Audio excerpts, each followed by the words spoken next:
인공지능이 정말 우리 삶의 모든 걸 바꾸고 있잖아요. 이럴 때일수록 그럼 교육은 대체 어디로 가야 하지? 이런 질문을 던지게 됩니다. 오늘은요, 아주 오래전 두 역사적 거인의 지혜를 빌려서 그 답을 한번 찾아보려고 합니다. 자, 그럼 바로 본론으로 들어가 볼까요? 아주 근본적인 질문이죠. 인공지능. 이게 과연 우리를 고된 노동에서 해방시켜 줄까요? 아니면 극소수의 손에 들려서 우리를 지배하는 새로운 도구가 될까요? 이 질문이 바로 오늘 우리가 파헤칠 모든 이야기의 출발점입니다. 이 거대한 변화를 제대로 이해하려면 먼저 공진화라는 개념을 알아두면 좋은데요. 이게 뭐냐면 기술이 단순히 일자리를 없애는 게 아니라는 거예요. 기술은 우리가 하는 일의 성격 자체를 바꾸고요. 또 그렇게 바뀐 일은 새로운 기술을 필요로 하죠. 이렇게 서로 꼬리를 물면서 함께 진화하는 거. 이게 바로 과업과 기술의 공진화입니다. 그래서 오늘은 이 공진화라는 큰 흐름 속에서 마치 미래를 내다본 듯한 두 예언자의 목소리를 따라가 볼 거예요. 먼저 아담 스미스가 뭘 경고했는지 들어볼 거고요. 그 다음엔 칼 마르크스의 날카로운 통찰을 살펴볼 겁니다. 그리고 마지막엔 이 둘의 생각을 합쳐서 AI 시대에 교육이 뭘 해야 하는지, 우리 교실은 어떤 모습이어야 하는지에 대한 구체적인 그림까지 한번 그려보겠습니다. 네, 그럼 첫 번째 이야기부터 시작해 보겠습니다. 서로 정반대에 서 있는 것 같은 두 사상가, 아담 스미스와 칼 마르크스가 AI 시대를 향해 어떤 예언을 남겼는지 한번 들어보시죠. 자, 먼저 자본주의의 아버지 아담 스미스입니다. 보통 스미스 하면 자유시장, 보이지 않는 손, 뭐 이런 걸 떠올리시잖아요.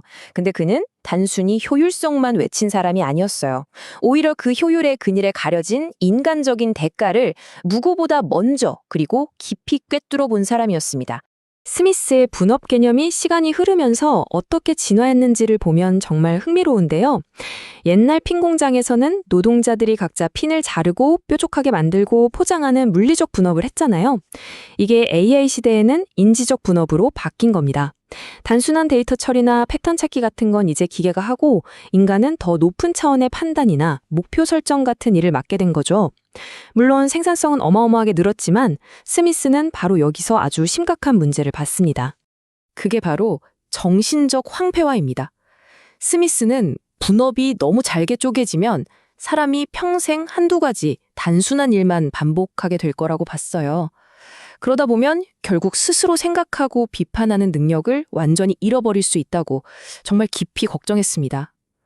우리가 기계에 너무 의존하다 보면 우리의 정신이 무기력해질 수 있다는 무서운 경고였죠. 이 경고가 그냥 하는 말이 아니었다는 건 그의 책 국부론에 나오는 이 문장을 보면 알 수 있습니다.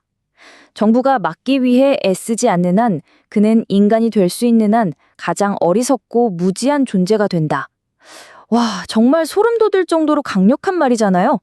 그럼 스미스는 이 끔찍한 미래를 막을 방법이 뭐라고 생각했을까요? 놀랍게도 그 해법은 바로 국가가 책임지는 공교육이었습니다. 자유시장의 아버지가 국가의 역할을 강조했다는 게 좀 의외죠. 그는 국가가 나서서 모든 시민에게 교육을 제공해야 한다고 봤어요. 사람들이 그저 경제 시스템의 부속품으로 전락하지 않고 스스로 생각하는 시민으로 살아가게 만드는 게 바로 국가의 의무라고 주장한 겁니다. 자, 이번엔 칼 마르크스의 시선으로 한번 넘어가 보죠. 마르크스는 기술 자체보다는 그래서 그 대단한 기술을 대체 누가 소유하는데? 이 질문에 집중했습니다. 그의 관점은 AI 시대를 살아가는 우리에게 완전히 다른 차원의 생각을 하게 만듭니다. 마르크스에게는 일반지성이라는 아주 중요한 개념이 있어요.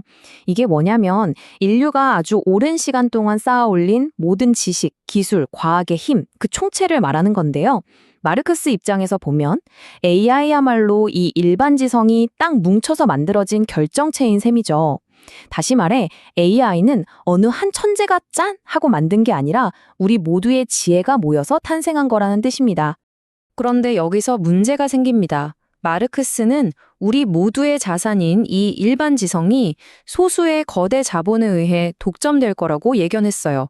옛날에 모두가 쓰던 공유지에 울타리가 쳐졌던 인클로저 운동처럼 말이죠. 오늘날 인류의 집단지성이 몇몇 거대 테크 기업들이 쳐놓은 디지털 인클로저 안에 갇히고 있다는 겁니다. 알고리즘과 데이터를 독점한 새로운 계급, 디지털 부르주아지가 탄생한 거죠. 그래서 마르크스가 내놓은 해법은 아주 근본적이에요. 바로 공동소유입니다. AI와 데이터를 몇몇 기업의 독점에서 풀어내서 우리 모두의 공공자산으로 되돌려놔야 한다는 거예요. 그리고 그걸 시민들이 민주적으로 함께 관리해야만 기술이 진짜 인류를 위한 도구가 될 수 있다고 주장했습니다. 자, 이제 스미스와 마르크스, 이 두 거인의 예언을 하나로 합쳐볼 시간입니다.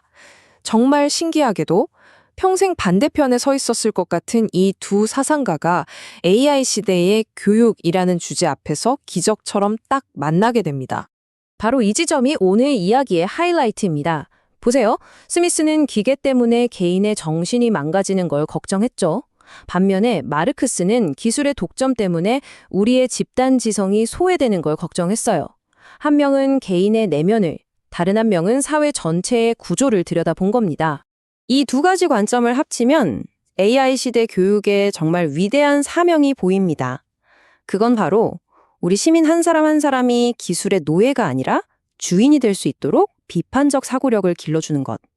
그리고 동시에 우리 모두의 지혜인 AI가 소수의 돈벌이 수단이 아니라 공공의 이익을 위해 쓰이도록 만드는 것.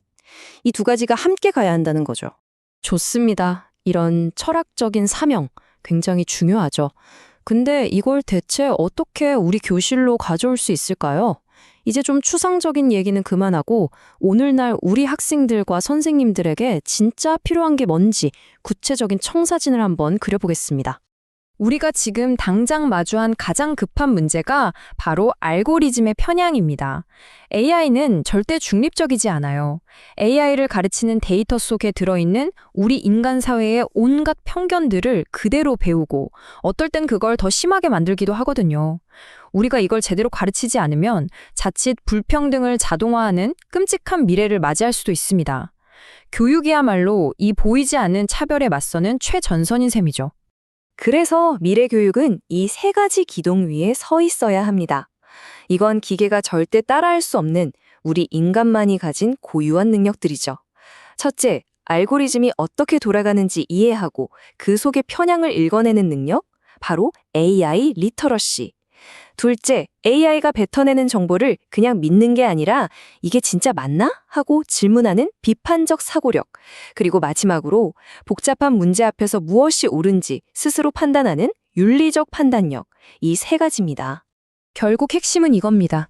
보이지 않는 알고리즘의 손이 우리 사회를 제멋대로 휘젓게 놔두는 게 아니라 인간의 가치와 윤리라는 보이는 심장으로 그 방향을 제대로 이끌어야 한다는 거죠. 우리가 기술에 우리의 가치를 의식적으로 심어야만 합니다. 오늘 스미스와 마르크스의 예언을 통해서 AI 시대 교육의 길을 함께 고민해 봤습니다. 결국 미래는 기술이 어떻게 되느냐에 달린 게 아니라 우리가 그 기술을 가지고 무엇을 할 것인지 그 선택에 달려 있는 것 같습니다. 이 마지막 질문을 여러분께 던지면서 오늘 이야기 마무리하겠습니다. 미래가 우리의 손에 달려 있다면 여러분은 무엇을 가르치고 또 무엇을 배우시겠습니까?